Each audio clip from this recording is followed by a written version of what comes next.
តម្លៃមាសធ្លាក់យ៉ាងគំហុកនៅក្នុងយុគមិញនេះ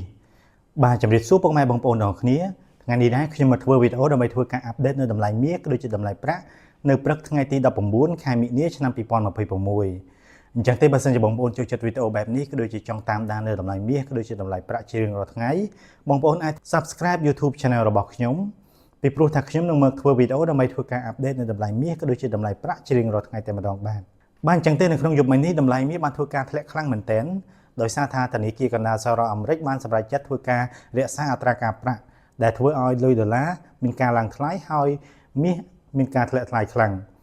អញ្ចឹងទេតម្លៃចុងក្រោយដែលខ្ញុំបានចូលទៅមើលនោះគឺមាសនៅក្នុងព្រឹកនេះគឺស្ថិតនៅក្នុងតម្លៃ$4,834ក្នុង1អោនឬបើសិនជាគិតជាតម្លឹងហ្នឹងគឺស្មើនឹង$5,824ក្នុងមួយតម្លឹងឬស្មើនឹង$582ក្នុងមួយជីផងដែរបាទចំណែកឯប្រាក់វិញប្រាក់ក៏បានធ្វើការធ្លាក់យ៉ាងខ្លាំងផងដែរនៅក្នុងយុគមិញនេះហើយតម្លៃចុងក្រោយដែលខ្ញុំបានចូលទៅមើលនៅក្នុងព្រឹកនេះគឺប្រាក់ស្ថិតនៅក្នុងតម្លៃ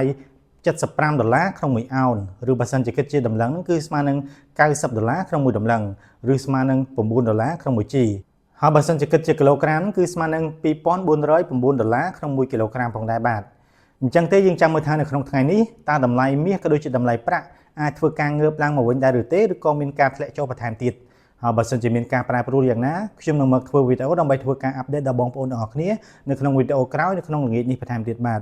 អរគុណច្រើនបងប្អូនទាំងអស់គ្នាសម្រាប់ការគាំទ្រក៏ដូចជាតាមដានវីដេអូរបស់ខ្ញុំតាំងពីដើមរហូតដល់ចប់បើសិនជាបងប្អូនគិតថាវីដេអូនេះមានប្រយោជន៍បងប្អូនអាចធ្វើការចុច Like ចុច Share ដើម្បីឲ្យបងប្អូនយើងផ្សេងទៀតនឹងគាត់បានឃើញផងហើយបើសិនជាបងប្អូនមានមតិយោបល់យ៉ាងណាឬក៏ចង់បញ្ចេញមតិឬក៏បទពិសោធន៍ផ្ទាល់ខ្លួនយ៉ាងណាបងប្អូនអាចធ្វើការ comment នៅក្រោមវីដេអូរបស់ខ្ញុំនេះបានបាទអរគុណច្រើនបងប្អូនទាំងអស់គ្នាជួបគ្នានៅក្នុងវីដេអូក្រោយបាទជម្រាបលា